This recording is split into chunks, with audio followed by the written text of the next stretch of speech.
ഇത് ഞാൻ ഉണ്ടാക്കുന്നത് നല്ല നാച്ചുറലായിട്ടുള്ള ലിപ് ബാമാണ്. ഇതെങ്ങനെയാണ് തയ്യാറാക്കുന്നത് നോക്കാം.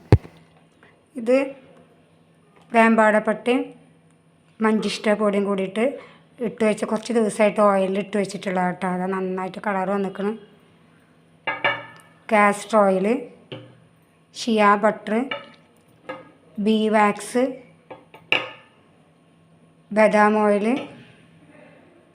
ഒലീവ് ഓയിൽ, പിന്നെ ഇതാണ് നമ്മൾ ബീട്രൂട്ട് നന്നായിട്ട് വറ്റിച്ചെടുത്തതാണ്. കൂടിയിട്ടാണ് നമുക്ക് ലിപ് ബാം തയ്യാറാക്കുന്നത്. ഇത് വെന്ത വെളിച്ചെണ്ണയിലാണ് കേട്ടോ നമ്മളിത് ഇട്ട് വെച്ച് സോക്ക് ചെയ്ത് വെച്ചുള്ളത്. ചുണ്ടിൽ ഡാർക്ക്നെസ്, പിഗ്മെൻറ്റേഷന് ഇതൊക്കെ മാറിയിട്ട് നല്ല സോഫ്റ്റ് ആവാൻ വേണ്ടിയിട്ടുള്ളതാണ്. ഹണിയുടെ വാക്സിൻ ഇട്ടത് ഇതുകൂടെ ചെറുതാക്കിയിട്ട് എന്നൊരു പീസ് ഇട്ട് കട്ട് ചെയ്ത് വെച്ചിട്ടുണ്ട്. ഇത് നമുക്ക് ബോയിൽ ചെയ്യാൻ കേട്ടോ. കാസ്റ്റർ ഓയിൽ, ഒലീവ് ഓയിൽ നന്നായിട്ടൊന്ന് മിക്സ് ചെയ്തിട്ട് ഒഴിച്ചു കൊടുക്കുക. ഈ ഉണ്ടാക്കിയ ഓയിലുകളില്ലേ അത് ഇതിലേക്ക് ഒഴിച്ചു കൊടുക്കുക. നമ്മളെ ലിപ് ബാം ഇവിടെ വന്നിട്ട് റെഡി ആയിട്ടുണ്ട്. നിങ്ങൾക്ക് ഇഷ്ടപ്പെട്ട ഷെയറും ചെയ്യുക. നമ്മളിവിടെ എല്ലാ പാത്രങ്ങളും റെഡി ആക്കിയിട്ട് വെച്ചിട്ടുണ്ട്.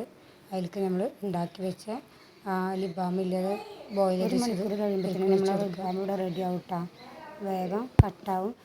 കാണുമ്പോൾ നല്ല ചുവപ്പ് കളറാണെങ്കിലും നമ്മൾ ചുണ്ടിൽ കളർ ഇതുപോലൊക്കെ ഉണ്ടാക്കി നോക്കി വെക്കിട്ടാ. ഷിയ ബട്ടറും സീ വാക്സും പിന്നെ ബദാം oil, olive oil, castor oil ഇതൊക്കെ കൂടിയിട്ട് ഉണ്ടാക്കി നോക്കി നല്ല സൂപ്പറാണ് നമുക്ക് ചുണ്ടിന്.